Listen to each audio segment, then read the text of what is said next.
Capital Extra has definitely been one of the highlights of my career especially because I worked in that building, in that same room as an assistant for the producer on the Choice FM breakfast show, and now I have a show in that same room. So it's such a huge like 360 for me to actually go back in there. And I can't lie, when I went back in there, I was like, hey guys, hey, yeah, you remember me? Yeah, I got a show now. I literally, and the only word I can use for it is hungry. I was so hungry that I was like, yeah, I don't care. I'll get on the night bus back to London just for the event and go back same day. What? I don't care. Like, I was proper like, by any means necessary, I will experience everything. The best advice I've ever received is that, okay, this is for the presenters out there and it's about your show reel. Definitely the best advice. You don't. Quick one. If you'd like to support us on our journey to 1,000, please do consider subscribing or following this podcast, wherever it is you're listening to this. Thank you. What's going on, people, and welcome to 1,000 Voices, the podcast on a mission to interview 1,000 inspirational Black Britons. And today, we definitely got a very inspirational person on the podcast, Remel London. Remel is a live host, a presenter, a voiceover artist, and the founder of a platform called The Mainstream, which helps creatives to launch their careers into the mainstream. If you listen to Capital Xtra, you've probably heard her on her Saturday show, bringing all sorts of good vibes, good energies, and plenty of laughs. When I founded 1,000 Voices, one of my motivations was the fact that I felt that there was just way too much negativity in the media. And I wanted to create a platform in which we can amplify the more positive voices within our community. And in this particular interview, you definitely get a sense of that positivity for Remel. She's a very happy soul and someone that's worked extremely hard to get to where she's got to now. A very inspirational interview with plenty of laughs, and I hope you all enjoy it. So, without further ado, this is 1,000 Voices, and here we have Remel London. Thank you for coming to 1,000 Voices, Remel. How are you today? No worries. It's good. It's good to be here. I'm glad to be one of the thousands. Yeah, very, very happy to have you as one of the 1,000. Very, very much appreciated. You know, it's always weird or funny when you see people like on your screens all the time. And then, well, I guess I'm seeing you on the screen now, but it's different because I'm talking to you and it's weird. You know, it's cool, but weird. Yeah. But yeah, No, that's cool. That's cool with me. very, very much appreciated. Um, But yeah, so what we like to do when we start off, we just like to take it back, way back into time. And did you get the reference there? It's the Blackstreet song. Yeah. Yeah. Oh, yeah, way back. Yeah, Yeah, I yeah, get you. yeah, I get you. yeah. I just wasn't singing it properly, I think. But yeah, we like to, It's fine. It's yeah, fine. we like to take it back. Just start off. Well, speak about maybe your background and your upbringing, and we'll go from there. Touch on your journey so far. Yeah, so I grew up in Holloway in North London. Um, I've pretty much lived there all my life, literally up until recently when I moved out. Um, and yeah, I went to an all-girls school. I was very active growing up, and I was always encouraged to just like do whatever you want. You can stand out. Don't. It wasn't so much that like I was told to be different, but I wasn't afraid to try something different. And I feel like my mom and like my family were always just encouraging. So, I did piano lessons at school. I did athletics at school. I did drama, dance, like literally everything. And then outside of school, I'd be signing up for like every summer camp, every whatever, any free class. I wanted to try it and do it. So, yeah, I'm really grateful that like especially my mom, she encouraged me to do as much as possible by just allowing me to do as much as possible. So it wasn't, no one was telling me to do these things. I was just very forward and wanted to do them. So yeah, that was really cool. Pretty cool. And that time when you were younger, what were your early career ambitions? I thought I wanted to do musical theatre, so I signed up for loads of musical theatre courses. I auditioned for the Brit School, but that's where that it was that moment where you're going into college and like you need to be really specific about your courses that I realized I applied for the wrong course at the Brit School because musical theatre, I didn't have enough experience in musical theatre. Like I thought, oh, I like dance, I like acting, I can hold a note. I thought, yeah, musical theatre makes sense. Um, but musical theatre is proper like Glee, like Fame, like those old school Mm-hmm. proper like you need to be doing a pirouette and all these kind of like classically trained dancing things. And it's funny, like obviously as a black person we all feel like we can dance, we all feel like we got rhythm, most of us, but and that's when I realized, yo, dance is not just catching a beat. Dance is like knowing jazz, contemporary, ballet, all that kind of stuff. So I was really gutted because they basically didn't get me. I didn't get in because I failed at the dance, and like, I literally looked around and was like, I get it. Yeah, it's fine. Like the acting, I did a monologue, smashed it. Singing, they actually gave me quite good points for the singing. I wouldn't dare sing now, but at the time, I realized, oh, actually, musical theatre isn't for me. And then I kind of had to reevaluate when I was applying for everything else. But majority of the places that I applied for at college were um, drama, theatre. If I What else did I apply for at college? Drama, psychology, English. So I started, as I got to about 16, 15, 16, I started figuring out that actually I don't want to be a performer like that, but maybe I actually do just want to be on a stage doing something else. And I'd always put myself forward to be like a narrator. I'd always put myself to put forward to just like be involved in any kind of production, whether it was planning it, being a part of it.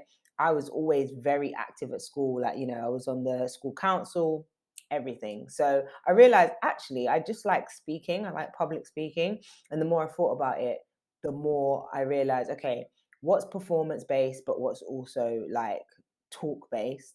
And I listened to Choice FM like every day when I was on my way to school. And I actually one day was like, wait, this is a job. And then I realized being a presenter is something that could be possible. So it was literally around the age of 15 that I got really specific and was like, yeah, presenting, being on the radio would definitely be something I want to do. So it was literally a process of trial and error. Like if I had got into the Brit school, who knows what I'd be doing right now. I probably wouldn't have been so specific and done presenting me oh that was it, media studies what I'd done as well. So yeah, I had to kind of figure it out along the journey, but the whole time I always knew I'm going to do some kind of dance, singing, performance, acting, whatever. That was definitely on the cards for me.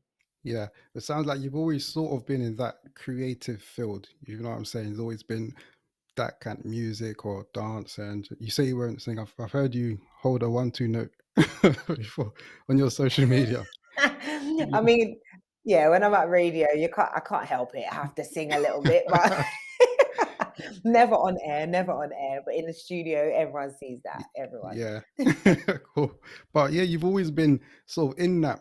Well, I wouldn't say always, but growing up, it seems like you was in that sort of creative side of things, the dramas, the musical theaters, the even the media. It's all creative-ish. Do you feel like that early, things that you were doing helped to set you up for what you're doing now? Yeah, definitely. I mean, I always loved.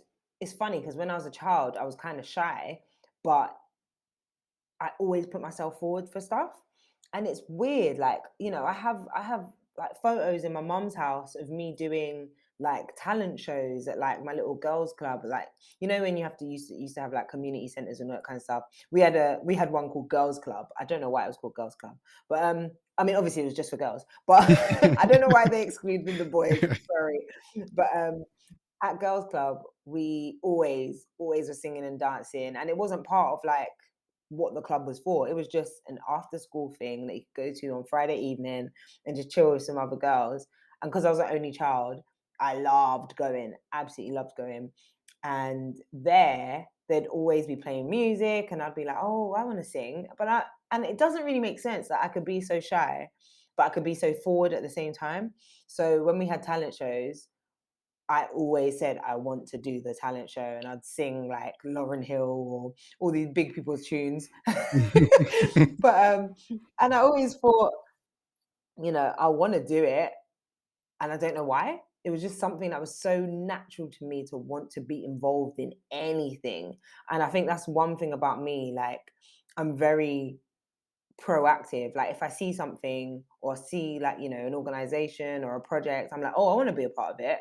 And it's kind of definitely led me to be the producer, broadcaster, events planner, host. I just want to be involved anyhow. So yeah, definitely my childhood just being up for giving it a go and up for performing was definitely a big part of how I became a presenter. I hear you. And I resonate with what you're saying there as well, with what you say about you being shy growing up, but always putting yourself forward to do stuff. And I feel like I'm a lot like that myself. I was always definitely Yeah, very it's shy weird. growing up. It's weird. I don't know what it is, but I've always been shy growing up. Even now, Yeah, I feel I'm definitely more of an introvert and more of a shyer person. But if there's something, I'm always putting myself out there. If I've got to read, do a public speech, cool. yeah, I'll do it. In uni, whenever we had to do presentations, I'd be like, guys, I'll deliver it. I won't do any work. I'll say, guys, yeah. I'll deliver it. Just like, but I'm That was me. always happy to like put myself out there. I guess I like challenging myself, I guess, even though it's outside of my comfort zone now. Maybe that's Yeah, that's probably what it was for me as well. Just something, let's do something different. Let's try. And that's the thing. One of the I feel like main things I always heard from my mom or like my granddad was like, try your best. And I was like, what does that mean? And and it just meant that I actually tried everything. I was like, okay, but let's see if I'm good at this then. Let's try. So trying and effort is really important to me. Like I'm like, at least I tried. Yeah, for sure, for sure. You know what? There's this Dave line, yeah. Oh, what song is it? It's in a track on him and David Youngstef. I can't remember the name of the song, but there's this line I really like in it where he says that nobody ever made change sticking to the policy. Where what I got from that, yeah, it sounds simple. What I get from that is just that if you really want to make a change or do something in this world, you can't just tread the same path every single other person's treading. I mean, cool, you might live a nice, comfy life, but if you really wanted to put yourself out there and do something, if you want to stamp a sign, you gotta try and do something a bit different. And I guess in some way, 100. shape, or form, you can relate what you're talking about now to that. You're trying something Yeah. different, you're putting yourself out there. It'd be easier to stand back and be like, nah, Yeah. I'm not gonna do this. So but that's really cool. It's so true. But that's really cool. So, all right, from there, yeah. So you've gone to University of Leeds, right? And you studied journalism. So that time, how was? Broadcast Oh, journalism to be specific. yeah, broadcast journalism. How was that? Yeah, very specific. Well, yeah, the reason I put emphasis on broadcast journalism is because I knew I am not writing. Like, I'm not here to write anything. I'm not going to work for the local newspaper. I was like, that's just, nah, it's long to me. But I knew with broadcast journalism, that leads to TV and radio. What I didn't know, well, I guess I did know, but I kind of ignored because the course sounded so amazing to me, was that it's very news heavy. So it wasn't all fun and games and entertainment. Like, we weren't creating game shows. We were literally being Trevor McDonald, like Mm-mm. prepping for like 10 o'clock local news. And when I say local news, I mean, you know, Leeds. So as much as Leeds is a big city, the news was drying up.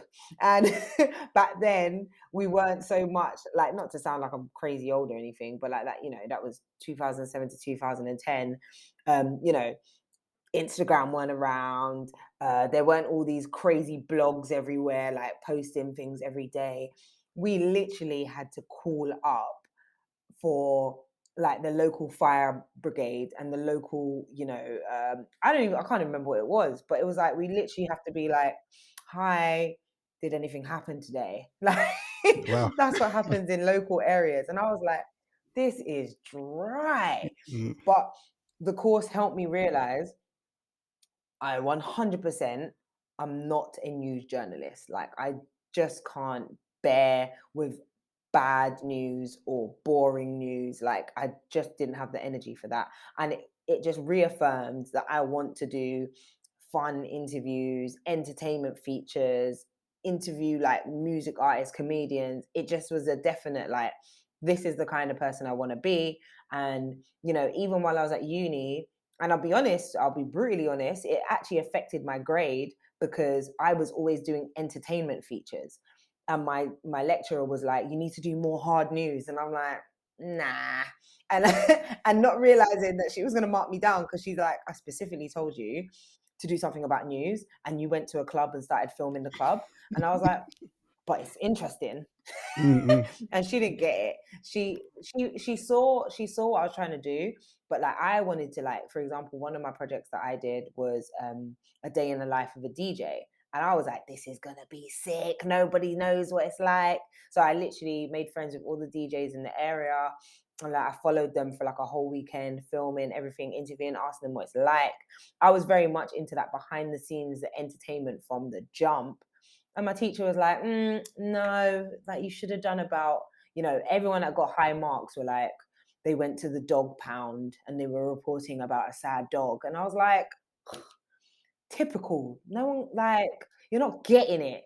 So I realized at uni, and like I said, I sacrificed, you know, potential higher grades because I wanted to figure out what kind of things I like to do rather than what I've been told to do.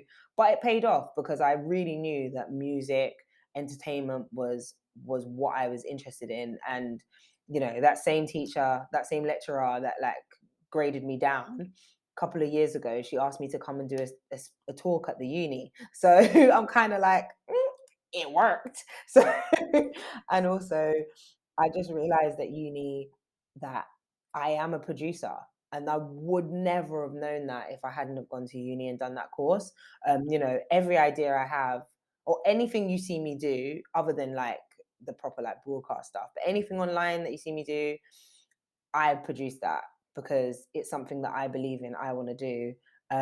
So yeah, I wouldn't have had the experience or knowledge to actually start from scratch from an idea to the end if I hadn't have done that course. So yeah, at the time I didn't think it was worth my time, but in hindsight, always when you finish uni and you're like, actually, that weren't that bad. I've realized that actually a lot of the course was so important for what I do every day now. So yeah. That's it. And so after you finish university, I've heard you talk about how you've done a load of internships when you first started trying to get into the industry. I'm wondering, first of all, so how did you even go about getting those internships? Was like, yeah, where do you start to even get those kind of internships? And also, second thing I'm wondering is that what was it like when you first, you know, those very, very early days when you first started getting into this line of work you're in, like the presenting and the hosting side of things?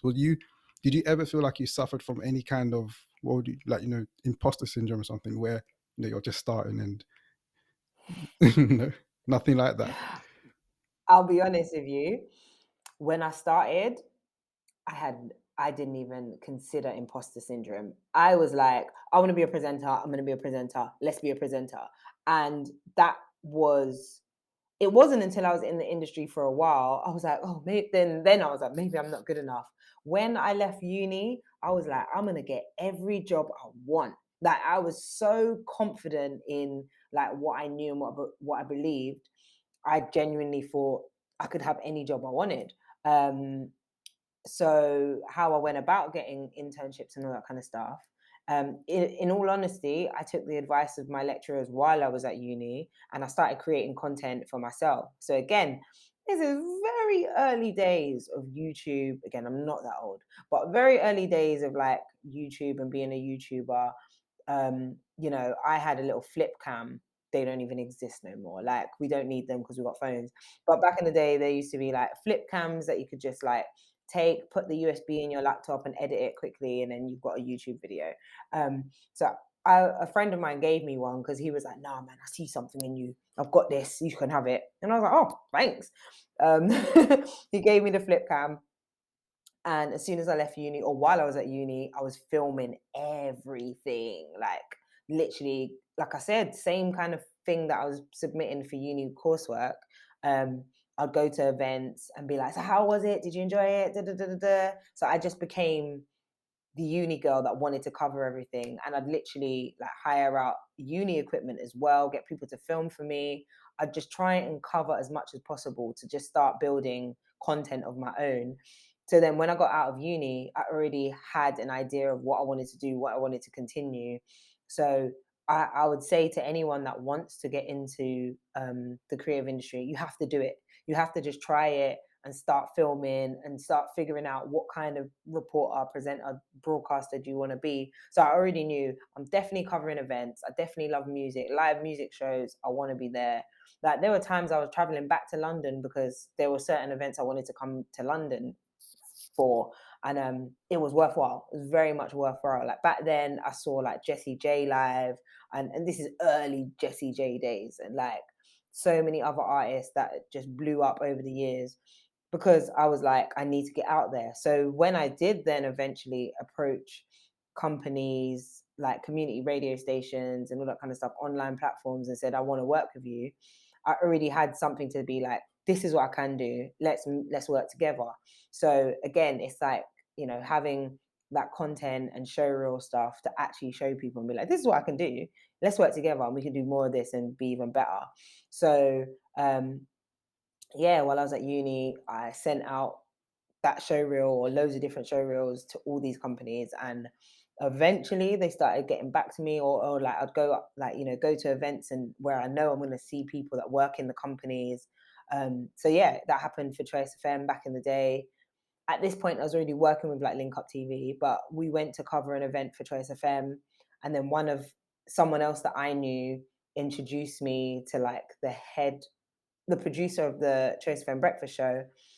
And I was just like, hi, I'm Remel. I'm a presenter. I really want to help you, blah, blah, blah, blah. And she was like, oh, we don't really have work. We don't have any opportunities, but, email me. I'll be in touch.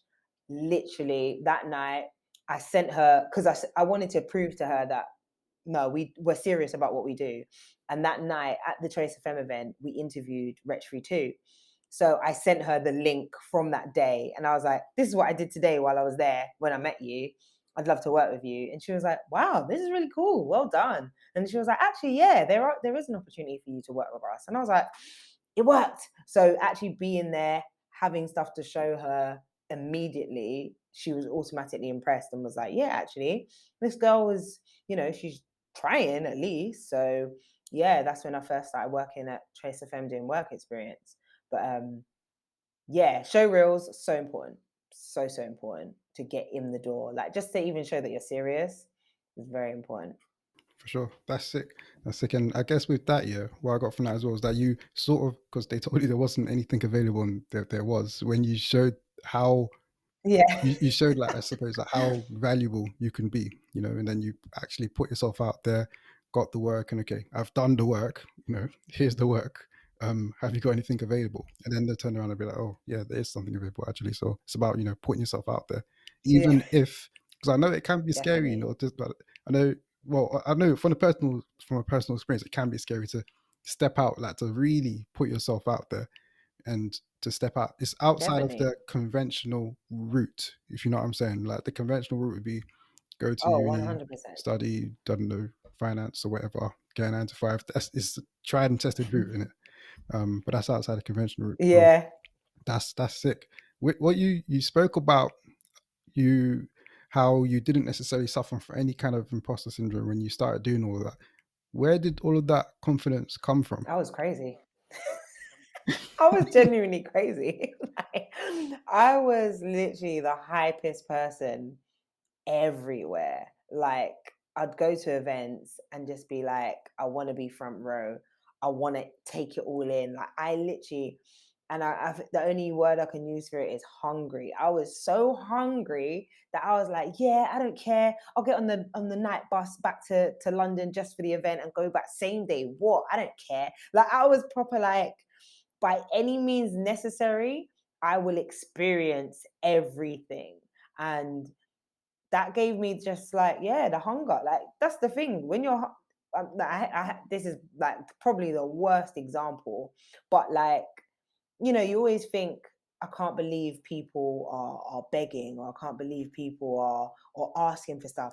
When you are desperate, when you're on, and I don't know why I felt desperate, but when you're on the brink of like, I need this, you'll do anything to get it. And when I say anything, I'm not talking about anything like illegal or like no sexual exploits, but in the sense of anything that I can immerse myself in. Like if they say so and so is going to be at this event, go to that event and try and meet them. If they say, like, so many of my opportunities that I got were because I was just being confident and extra, and people heard me from the back and they were like, who's that? Like literally all the time I got noticed. And I would never do that now. I'd never do that now. Like, I'm too classy for that now. But Mm. but back then, I was the loud friend. I was the loudest one. But I can't lie, it done wonders for me in terms of my personality. Like, just people being memorable. They were like, oh my gosh, you were that girl at the front that was having the best time. And I'm like, yes, I was. I would like to work with you guys. And they were like, oh, okay, we'll see what's available. Like, because if you show how much you love being there and you're passionate, of course they want you on your team. Like, you actually care. So that was big. And like, it got me opportunities like, especially with athletics as well. I did athletics at the same time as being at uni, but there was an opportunity to be a Nike Select. And the Nike Select is basically being an ambassador for women in sport. So because I was so enthusiastic about being a media personality, but also loving athletics and loving the fact that women in sport was being promoted, I auditioned, got it, and it was like, it was a given. Like, there was rounds, there was finals, there was this auditions, blah blah blah, like pieces to camera. I'm not even trying to toot my own horn, but I smashed it. Like, I basically just walked my way into that competition and won. And I was one of 14 girls from all around the UK. Like, they auditioned like every city, every uni, everything. And because of that, I got lots of media experience with them, because they literally took us to be spokespeople for um, Nike Women. So again, that was a massive confidence boost, because I was like, yo, I got this because, one, I'm training to be a broadcaster. Two, I'm passionate. My personality clearly shined. And three, I'm good, because they asked me to film, and like my first ever showreel was for Nike.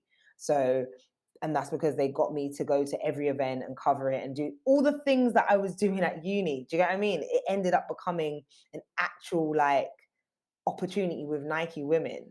And I was just like, that's when I was like, yeah, I'm doing something right. Like, this formula works. Like, just keep the energy up, keep filming stuff, keep creating content.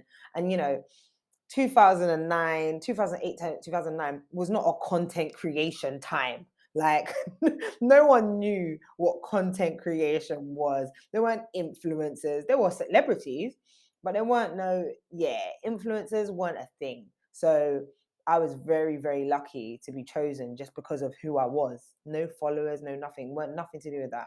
Just they liked me and they wanted me to do the job. So again, confidence was through the roof at that point. So yeah, it's pretty good. I hear you. I hear you. Would you say, yeah, then what would you say was your first big, what would you call it, like a hosting or presenting gig? Was it the Nike or was it the Link Up TV? And how did you get that in the first place? Ooh, funnily enough, I sent that Nike showreel to everybody. So that was my second year of uni. And yeah, they wrapped it up, sent it to me in the summer, and they were like, yeah, do whatever you want with the showreel. It's yours to whatever, get a job. And I was like, thank you. So 2008, 9, I sent it to everywhere, being like, look, when I get back to London, I need to have a job secure. Um, the Nike stuff was massive, but in all honesty, Link Up TV changed everything for me. Like, the Nike stuff was a professional window, so that gave me the idea that, okay, I can do this as a job, like full time.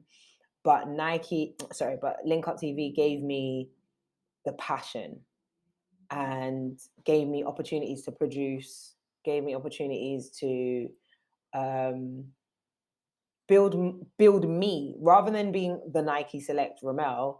That's when Remel London was born.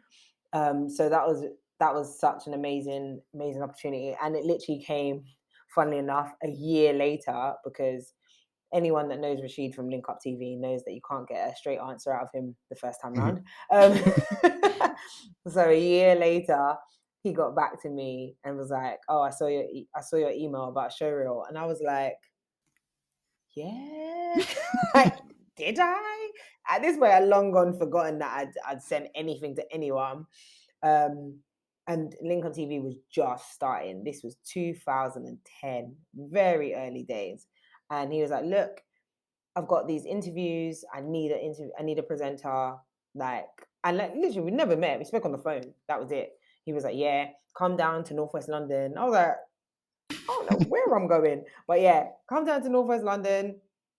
Bring 3 different tops because you're going to interview 3 different people. And we need to make it look like they were done in 3 different days." And I was like, "Cool." Came down, filmed.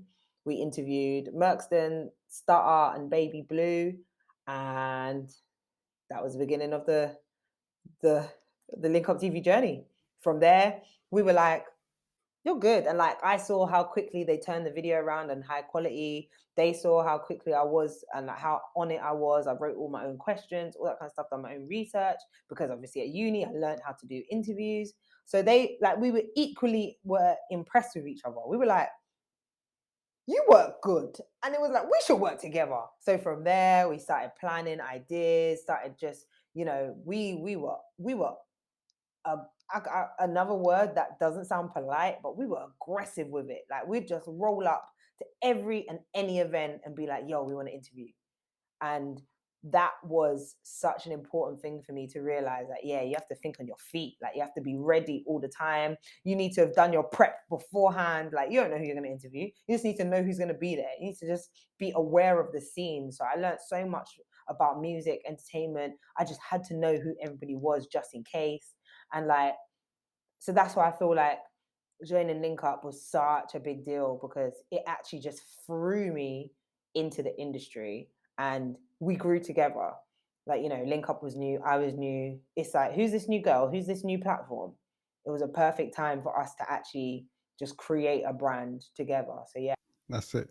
As you're talking there, yeah, because I grew up on grime, literally grime head, man. That was me growing up. And you're even throwing out some names when you said Merkston, Star, Baby Blue. And I'm thinking, like, in my head, I'm like, oh, yeah, yeah. I think Yeah, Star that's done 2010. the Conk song, I believe. He definitely done Conk, I think. And then Baby Yep. Blue, I Yeah. remember, like, it's taking me back, man. Taking She me was proper back. about, yeah, yeah. That's sick. So, all right, but yeah, the Link Up TV experience sounds like it was like a supposed Mm. very, very defining moment in your career. Right now, most people, I suppose, you can tell me if I'm wrong, but I suppose most people would know you for Capital Extra right now. So, how did Yeah, you get definitely. from the Link Up from there until Capital Extra? Um, Everyone who knows Link Up knows that it's heavily affiliated with Northwest London. And in Northwest London, there was a community radio station called Bang. It's called The Beat now. But it just so happened that I applied to work at Bang Radio at the time, and I got that at the same time. So I was the Northwest London girl. Weren't from Northwest London, but I got to the point where I knew loads of people from Northwest, and um, yeah, I started building like, not like, I wouldn't say a Northwest London following, but Bang Radio and Link Up TV at the same time was such a strong association to have, and it was very much about new artists, new music. So people knew me for being the girl that interviews new music, new artists, and all that kind of stuff. So yeah, that was a very, very significant brand position for me. It was unintentional. It just so happened that, all the Link Up TV team grew up in Northwest London, and Bang hired me, and I went there. So I ran with that. I wanted to be the girl that interviews everyone, and um, again, that grew interest on Bang Radio. But then I was like, there's, for those that don't know, community radio doesn't pay or rarely pays. And if it does pay, it's not going to pay well. So I was like, nah, definitely want to do radio. Obviously, I studied broadcast journalism. I knew radio is the thing for me. So I was doing the rounds. So I'd done a little short stint at Bang, went to West Side Radio, went back to Bang, done some bits like for Radar. Like there was so many different places I went. But finally, after being at Trace FM, working at Trace, I was never on. No, not really. They'd be like, "Oh, our assistant Remel's in the room," and that's as far as it went for me at Trace FM.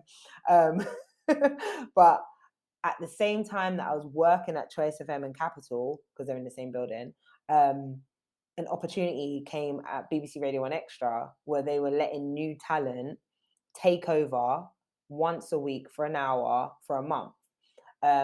Again, people knew me, people knew I was the girl that knew new music. They were like, okay, cool, we want to give you a 1 hour takeover every week. And I was like, yes, I'm in. So I made it be like my show. I got everyone to tweet 1 Extra. I went ham with it. So that done really well. It was called 1 Extra. What was it called? Extra Talent. It was called Extra Talent. And I ended up doing it twice, which was very rare. People don't usually get asked back. So I did it once in like 2013 and then another time in 2014. And then it got to the point where people were like, nah, man, she needs her own show. She needs her own show. So obviously I've got all this community radio experience, uni experience.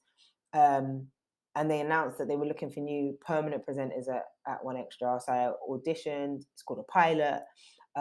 Did the pilot. I didn't get the show, but what they do instead, and a lot of radio stations do this, I became a cover presenter. So that means that whenever someone's sick, whenever someone's away on holiday or whatever, you can cover for them. So I started doing cover shows at 1 Extra in 2015. So yeah, it was literally year after year. It was just progress. And I was like, this is amazing. But again, being a cover presenter means you're not on every week. So, I was doing really well at the time, but I knew this wasn't going to be permanent. And I can only say it's God. I was starting to give up and be like, oh, they're not going to give me a show. And I was having meetings and I'd be like, yeah, like, what's the likelihood? And they were like, there's just no slots right now. There's nothing permanent right now. But the Capital Extra bosses obviously still remembered me because Capital Extra used to be Choice. They remember me from back in the day. And one of the bosses reached out and he was like, you've been doing really well over the last years. We want to ask you to come and do a pilot here at Capital Extra. My mind was blown. I went in, I auditioned, and then the choice was, do you want to do 1 Extra and still be a cover girl, or do Capital Extra and have a permanent show once a week? I went to Capital Extra. So it was, and I'll be honest, it was a big decision. It was a very big decision because I really was enjoying doing loads of different shows at 1 Extra. And like the difference between the BBC and Capital Extra, which is a commercial radio station, commercial radio is very limited. So, if anyone listens to my show now, you'll realize if you listen long enough that I don't have interviews, I don't have guest mixes, I don't have any of these things. Whereas on 1 Extra, literally every show, they were like, cool, Remel, what are you doing today? And I was like, yeah, I got an interview, I got this, like, for me, that was like so much fun. And I love Capital Extra as well, but it was just the opportunity to do other things. But they weren't giving me my own show. And really and truly, I can't be the girl that's just hopping around every here, there, and everywhere. Like, I want my own show, and I like joining Capital X has been the best decision I could make because, like, it's mine. Everybody knows me for it, and the fact that even though I don't even have interviews or guest mix or anything like that, people know that Saturday afternoon is going to be a vibe with Remel because I'm singing, dancing in the studio, like getting shout outs in, we're all vibing together. It's just become such a good feel good Saturday afternoon show that I'm very, very happy to have that slot. And anything can happen in the future, like things can change, but like as it stands, commercial radio is very specific. Play the music, keep it moving. But yeah, it was a huge move for me, and Capital Extra has definitely been one of the highlights of my career, because especially because I worked in that building, in that same room as an assistant for the producer on the Trace FM breakfast show, and now I have a show in that same room. So it's such a huge like 360 for me to actually go back in there. And I can't lie, when I went back in there, I was like, hey guys, hey, yeah, you remember me? Yeah, I got a show now. It was like the best feeling to go back. Yeah, man. Like, oh, you remember me? Oh yeah, I was the tea and coffee girl. Yeah, now I got a show. Yeah, yeah, they were watching. So so yeah, it's been such a great journey to get my own show. That's real cool. And you know what? Yeah, what I got from that as well is, I feel like a lot of people give up when they're probably not that far away from their breakthrough. And you spoke about you, where Yeah. you were getting to a stage where you're starting to feel like, I'm going to give up. Maybe it isn't working out the way you want it to work out. But then lo and behold, your break came. And if you'd given up before then Yeah, you never know who's watching. you never know where you'd be right now. And it's tough anyway. So I guess Yeah. it's what's the word, like testament to the fact that you should keep going. Like, don't give up. Just be determined. Definitely something that resonated with me when you were just speaking there just now. So, looking at your career right now as a host, and primarily a host and presenter. I know you do a host of things. No pun intended. What skill set do you feel like a host and a presenter needs to thrive in this industry? Oh, to be a host and presenter, you have to think on your feet. You have to think on your feet a lot of the time. For example, like I mentioned earlier, when you're doing events coverage, if you're doing the red carpet, you need to know who everybody is, and you have to be ready with your random freestyled question that you just made up on the spot, because like no one's helping you. If when the camera and the red light is on, go. So yeah, and you have to make it look easy as well. You have to make it look like it is. I mean, it's always going to be a conversation, but you have to actually be like prepared to. I don't know, how do you say it? You have to always just. I think on your feet is the best way to put it. Like you just have to be ready and prepared. Preparation is key. So if you know you're going to be filming or you're going to be doing something like in the like next few days, like every day, just prep for it.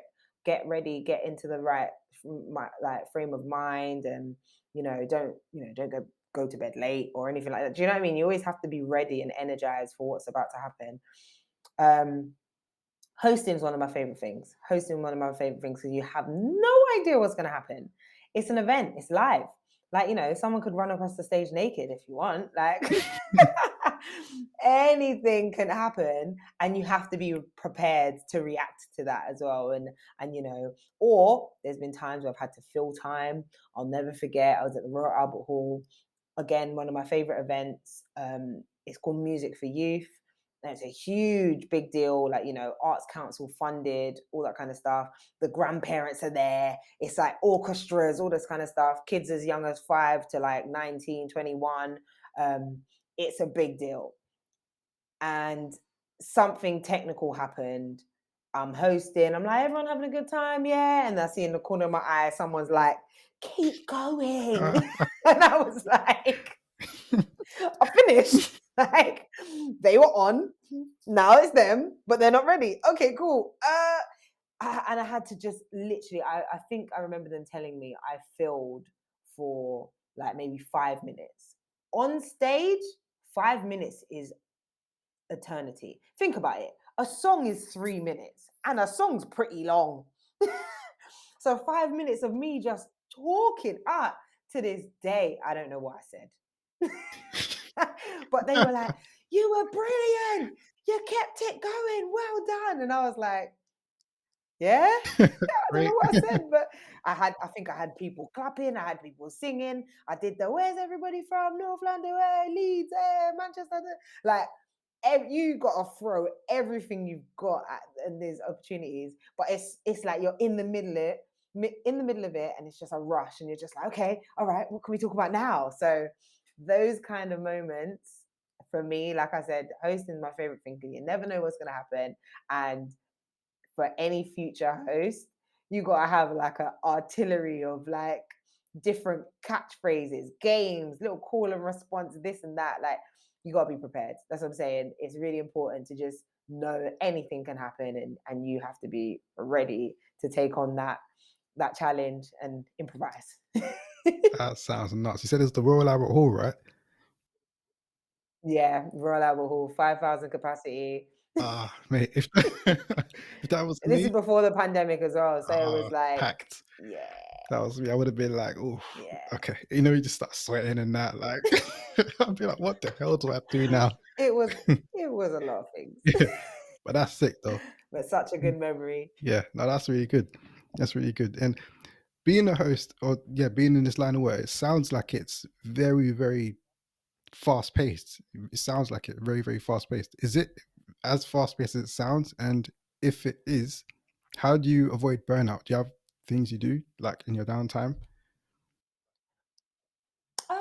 Do you know what? Like, yes and no. When you think about it, like my full-time job is a radio presenter. For me personally, I'm on once a week. A show is 3 hours long. So people could be like, is that it? 3 hours a week?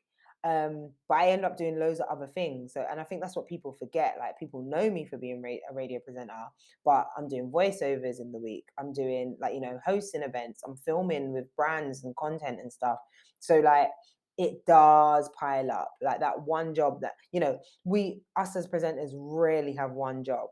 We have multiple jobs or multiple clients, I guess you could call it. So there's always something going on. And yeah, it can get tiring. But the thing about us as well, we can kind of choose when we work. Um, and it's funny because I was watching Davina McCall. She was doing like a Q&A a couple weeks back, I think over the Christmas holidays. And someone was asking her like, oh, what's your normal day like? And she was like, there's no such thing as a normal day because every day is different. And when she said that, I was like, oh my gosh, it never ends. Like, it literally never ends. Like, you never know what's coming. Like, I've got a diary. I know what's happening. Like, I know what's coming up, but currently next week Tuesday and Wednesday is free. And if someone emails me in the next hour, oh, Remel, can you do a voiceover on Wednesday at 3 p.m.? I'll be like, oh, okay, Wednesday. So it's literally, you have to just get used to and adjust to sudden schedule changes. And like, I know I have to be at radio every Saturday, so I can't just plan 2 weeks off randomly. Like, I know, okay, cool, between Saturday to Saturday, you can do something then, but you need to be back for Saturday because we're not trying to take time off every willy-nilly whenever you want. So so yeah, I do try and make as much time for like my own enjoyment, my own plans and all that kind of stuff. Like, holidays are important, but at the same time, um, we're on a tight schedule and the schedule can be overwhelming at times. You can get burnt out. Um, and I find I always get burnt out after, like, if I have like a really busy like 3 weeks or something, like back to back every day doing something, and then I'll have like 2 days off. By the second day, I'll be sick because my body's like, "What? We're stopping." And it'll be like, "Oh, okay, we've been waiting to hit you with all the bacteria. Here it comes." So, so it's like, literally, my body is so used to just being on the move. I actually do better when I'm busy.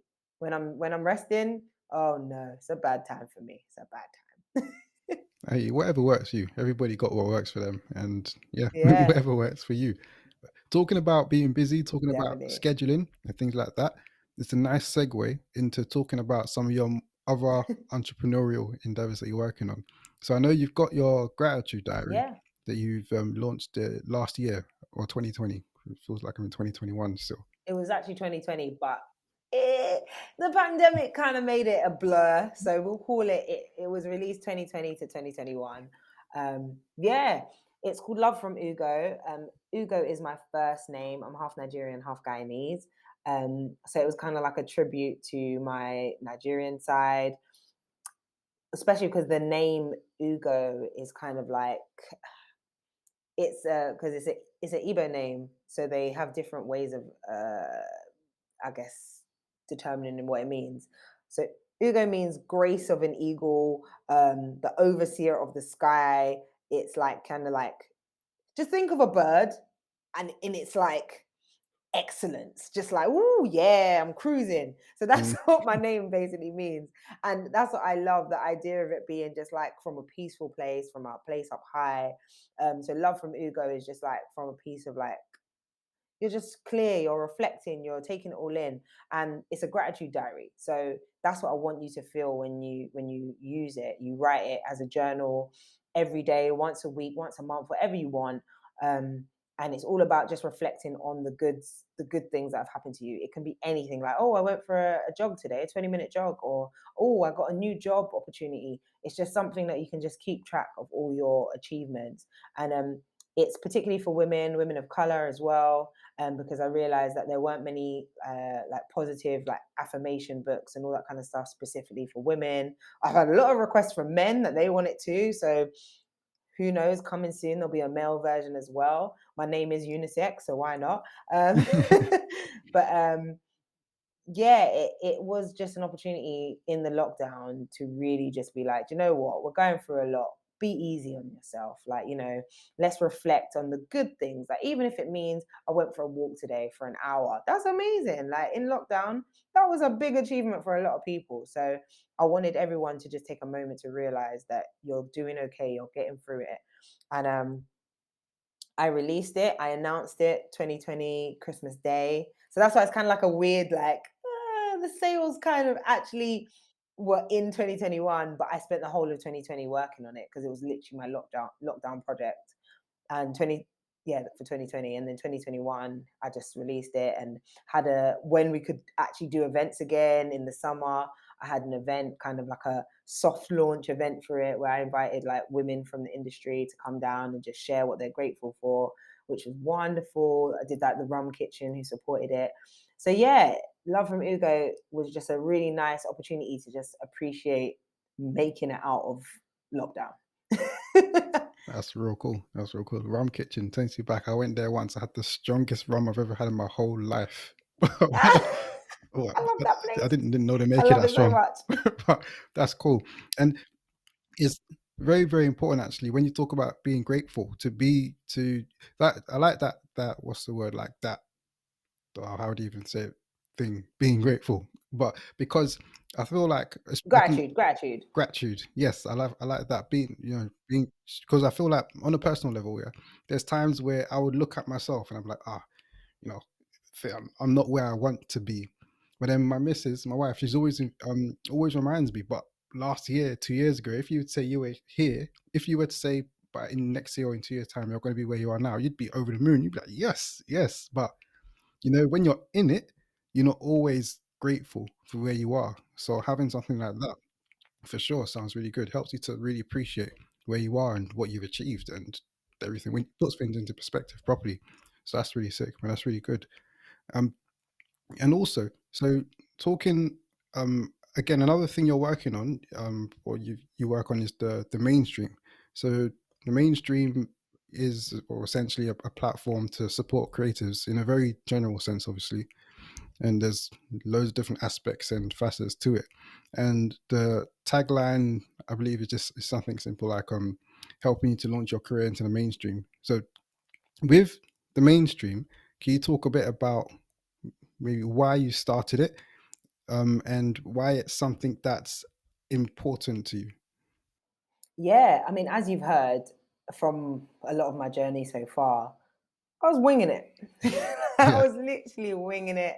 I was taking every opportunity, and I know not everyone's going to be as like forward as me or as persistent as me, because a lot of the opportunities I got was through persistence, because I just didn't know any other way.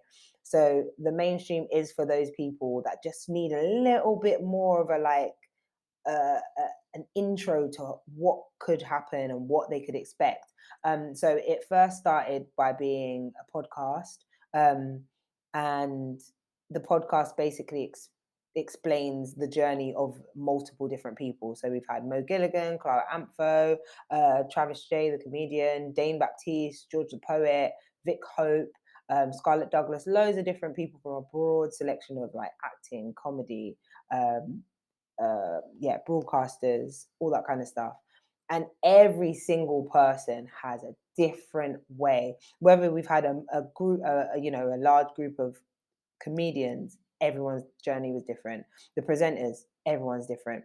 So the mainstream is just that reminder that no, there's no perfect route, but here's a few, like, you know, tips and tricks that everybody went through.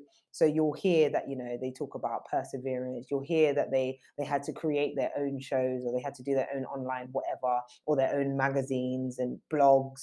You'll start to hear general things that be like, oh, I could do that. So that's what the podcast was originally for, just to let people know if there's someone you really look up to, you can kind of hear a lot more about their journey. And then we've got the presenter workshops. I had loads of people just saying, you know, what do I need to do to be a presenter? So I just did a workshop where I showed people, you know, how I present to camera, how I present on radio. And I had, like, you know, I've had some amazing support, like, you know, Charlotte Tahira, she's a producer and presenter. She helped me coordinate that as well, because she's got incredible teaching background. So we were like, let's just help more presenters know what to do and how we prep. So that was really positive. And then just networking events, panel discussions, all this kind of stuff where you can meet other people. You can, you know, because like I said, me and Link Up, we started at the beginning. Like, I was new, Link Up as a YouTube channel was new. We teamed up, and look up both of us now. Like, you know, I ended up on radio. Link Up's got like over 1 million, almost 2 million. Maybe I think they might even have over 2 million now. But like, crazy number of subscribers and viewers and stuff. So to think that we started and we were getting like 1,000 views here, 5,000, oh, 10,000, I've made it. like, back in the day, that was crazy. Yeah, we made it. Now it's like, oh, small change. But I mean, no, like, no disrespect to anyone. Listen, me, I'll put on a YouTube, I'll upload a YouTube video, get 200 views, and I'll be like, yes, 200 people watch me. But that's the thing. We talk about these things in the workshops. I'm like, don't watch the numbers, don't watch any of that stuff. Just focus on your content. Like, I've had loads of chats with upcoming content creators and presenters, and just being like, just do whatever makes you stand out, be your own boss, be your own whatever. And so many people have come through, and then I've seen them go on to do amazing things, and I'm just like, yeah, that's what I love. I love seeing people get the answers that they need, because, you know, it might not even be that they want to do the same thing as me. Like, at our last event, there was a chef, and he was just like, yeah, like, you know, in his head, he's like, I want to be the next Gordon Ramsay. And we were like, yeah, that's it, we can see it. And like, he just wanted tips on you know, improving his video. So I had some on the panel. We had some amazing people like Marcus Bronzy, who's like a podcaster and like does loads of brand content, and like Will, who does TV, Annalise that does fashion, and Sifa, who does voiceovers. All of us came together and gave him advice about how he could use voiceovers for his videos, how he could use other streaming platforms, like, to increase his, like, you know, viewership. So just being in that space and having so many people being able to give you advice, I love that. I love being in a space where people can come together and share ideas and support each other. So that's what the mainstream is to me, and why I do it. The idea, like, the fact that I can meet people that can work with me. Even right now, I'm like recruiting for more people to join our events team and stuff like that. And it's like, you never know who you're going to meet. You need events like this. You need networking opportunities. So that's why I did it, because I didn't have it. I had to just wing it. So let's see if we can all help each other. Is what we do at the mainstream. That's sick. And I like the way you ended that. Let's see if we can all help each other. That's real cool. And that's key as well. So, reflecting back on your journey, what would you say have been maybe some of your, you could talk about maybe one of your highest highs and one of your lowest lows? One of the highs, and I don't think it's one, but it is all the same, is creating my own content. That has been so fulfilling. So, for example, the mainstream, whenever I do an event, I just feel like, oh my gosh, I'm so glad I did that. When I launched the diary, Love from Ugo, I was just like, oh, I'm so glad I have this, like, and I'm so glad people like it and buying it. And then when I've done online shows like the showroom, Rate Me Please, which was a live event, even on Link Up, the Remel London show, when you actually have an idea come to fruition, it is the most fulfilling thing. It's so beautiful because I can now watch back my own idea. That's crazy. It still blows my mind to this day. Like, yo, that was just in my head. and I had an amazing team to help me make it. So that for me is always going to be a highlight. Just having my own something is important. And I didn't realize at the time that, again, like I said, from uni days, I didn't realize that all the skills that I learned at uni would actually end up having me being my own, being a producer and like potentially having my own production company. Like that never would have crossed my mind at uni. But leaving uni, realizing how hard the industry is, and then being able to create my own content that still people refer to when I'm having meetings. Like people are like, oh, tell me about that idea you did in 2015. And I'm like, oh yeah. And it's crazy. Like still people are like, you made that. And I'm like, yeah, I did. And they're like, how? I'm like, oh, I don't know. To this day, I don't know. Um, but yeah, I love it. But that also brings me to the lows. Oh my gosh, it's hard. I've been broke. I've put so much money into stuff that I didn't even have the money and I put the money in. Like, I've had to have multiple part-time jobs along the way because a lot of the stuff you've seen me do, there was no funding, there was no investors, no nothing, no. It was literally, I worked, I had a part-time job, I saved, I put that aside, I bought my own everything. Or if people did support me, like, thank you to them. And I had to really prove myself to people, like, oh, can you help me? Like there wasn't no bank of mum and dad. It was literally everything I did was for myself. And it was hard, and there were times where I literally sat and cried and I was like, I can't do this. And there's been a lot of I can't do this moments. Like I said, when I left uni, I was gassed, I was hype queen, I had all the energy in the world for everything. But 3, 4, 5 years down, you're like, oh my gosh, I still ain't got a job. Oh, this sucks. Like it felt hard. And you always have people be like, no, keep going, keep going. And I'm like, I literally walked from Oxford Street to Holloway today because I didn't have bus fare. That's a real story, by the way. Like, I've literally had to do my own journeys to places because I had nothing, absolutely nothing. So I've had to figure it out. Those were sad times, but now I can turn around and be like, do you know what? It was worth it. I had to go through that. It's humbling. It's yeah, I don't know any other word to describe it as, like, humbling, and it was worth it. So yeah. That's cool. Thank you for that. So, on your journey or through your career, you've interviewed a lot of people. I've seen all sorts of interviews of yours all over the internet. Who would you say has been the favorite person you've interviewed and why? Favorite person, I think, still has to be Common. That was the first show I was on, called What's Up TV, and Common was just jokes. Like, first of all, I made all my aunties jealous because they were like, "Oh my god, he's so fine." But also, he he showed me how important my research is. So at the time, and not a lot of people knew this, and I'd done some serious digging that weekend ahead of the interview. He was about to be announced to be in the film Selma. They'd just finished filming it, and somehow I came across like an American trailer, and how things come out a bit later in the UK. And he weren't there to promote, he wasn't in the UK to promote anything like film wise. He was just there for a concert. So he done the concert. We waited hours to talk to him. Like he took his time, I get it. But when we sat down, we spoke about music. I was a big fan of his music anyway. So we spoke about music. We spoke about his personal life. And like he was and when I say personal life, not like I weren't in his relationship business, but like he was working on something, like he was working on like a furniture company, and like he was so excited to talk about it. And I've never seen someone talk about something so mundane with so much enthusiasm. Like he was building chairs. Like I was just like, this is cool. Like when you tap into someone's happy spot, you see a different side to them. And then when I mentioned Selma, he was like, "Oh my god, you saw the trailer?" And I was like, "Yeah, yeah, yeah, it's sick. Like, tell me about that." And it was like, unfortunately, because of the way that the show is edited, we pre-recorded it. So, like, let's say we filmed it in March, it came out in June. He was like gassing, like talking about it. It was almost like an exclusive.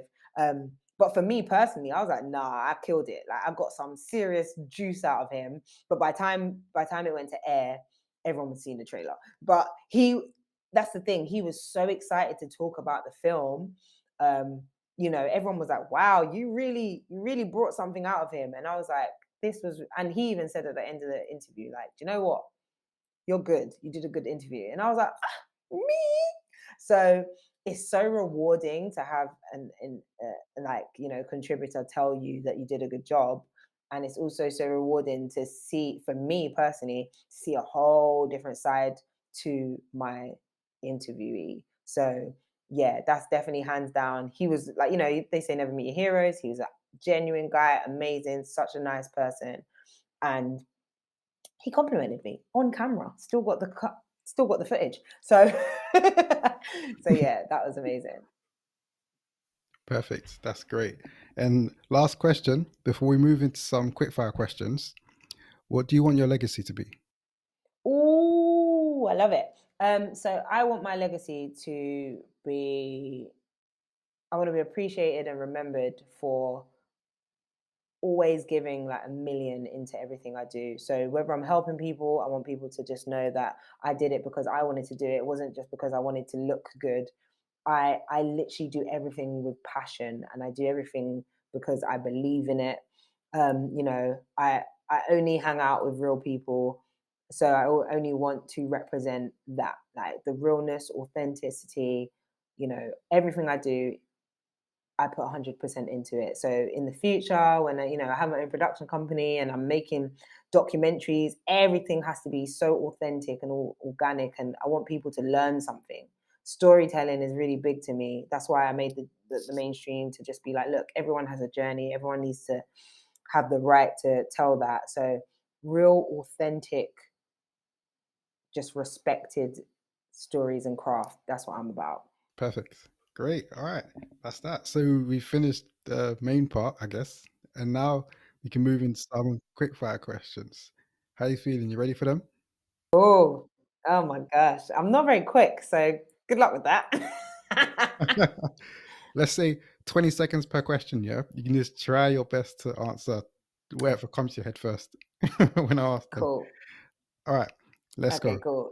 First question. What's your favorite movie? Oh, it's changed recently. Okay, so it used to be Love and Basketball, but I haven't seen it in time. I am obsessed with Encanto. Is it Encanto? Encanto, that just came out by Disney. I'm a real sucker for a Disney. So yes, love that film right now. Everyone go see it. It's so good. I'm not getting any shares in that. I just love it. I've never even heard of it in Canto. Right, cool. I'll check it out. Second question. What's your favorite book? Oh man. Okay. This is hard. Um, but 'cause I was talking about it the other day. Oprah Winfrey's What I Know for Sure. It's like a diary. She basically just explains life and what she's learned, life lessons. And Oprah Winfrey's one of my inspirations. So yeah, definitely love that. All right, perfect. Next question. Name a song that you can never get bored of. Oh, see, I don't know why this just came into my head, but I'll say it. Shorty Swing My Way by KP and Envy. That is not my favorite song of all time, but it just came to mind, so you can have that. Cool. Cool. Fourth question. If you could only eat one food for the rest of your life, what would you pick? Meat. Nice and I easy. love meat. I eat Cool. like Pork, beef, chicken, lamb. Just give it to me. Cool. All right. Fifth question. How do you start your day? Oh, okay. If I am very, very well organized and have allowed enough time, I will try and have a workout at least every day or every other day. So that could be some kind of cardio, YouTube something. I've been trying to go for runs again, but yeah, some form of cardio. That's me. Gets me in a good zone. Perfect. All right. Next question. Name 3 people that inspire you. People inspire me. Like I said it earlier, Oprah Winfrey. I'm gonna say my fiance because I'm cheesy. Um, and finally, um, I'll say my mum because it's only right. I say my mum. She's the one that told me to try from the very beginning. So yeah. Perfect. All right. Next question. What's the best advice that you've ever received? Oh my gosh, what is it? I've got it in the back of my head and I'm annoyed now. The best advice I've ever received is that, okay, this is for the presenters out there and it's about your show reel. Definitely the best advice.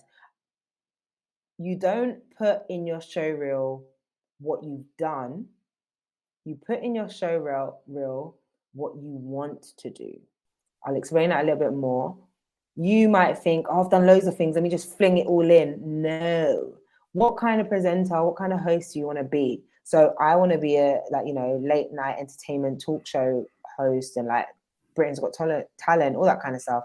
I'm going to put all my live TV shows in there because people will know she's good at that. Rather than me put in some random interview from 2012. No, put the stuff that you want people to be like, I get it. That makes perfect sense for her to do that. So yeah, sometimes it might mean that you have to keep on building the content, but yes, put the content that you want people to know you for, not just anything. Perfect. Really good advice. All right. Next question. If you were to dedicate the rest of your life to a charitable cause, what would you pick? Oh, that's a hard one. That's a very hard one. Charitable cause.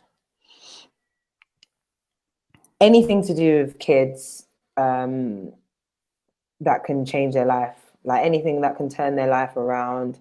If it means funding to give them extracurricular activities, sports, music, media, stuff like that, I'm very passionate about seeing the next generation come through and have opportunities that others didn't, or that others couldn't. So yeah, anything to do with funding young people, 100. Perfect. All right. We got last 2 questions. Next question. Cool. What's the kindest thing that someone has ever done for you?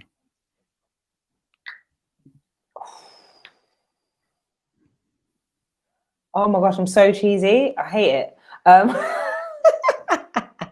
I think the kindest thing has to be getting proposed to by my fiance. This is what I'm saying. I hate being cheesy, man.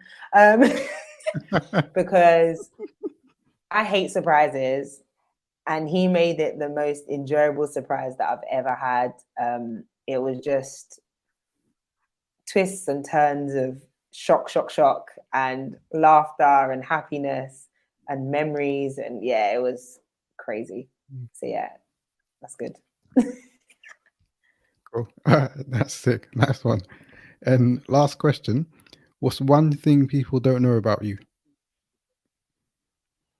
Oh, one thing that people don't know about me. Sorry, my brain is so messed up. The first thing that I was going to say is I actually like being alone. So as much as I have to explain it. It goes back to that shy thing.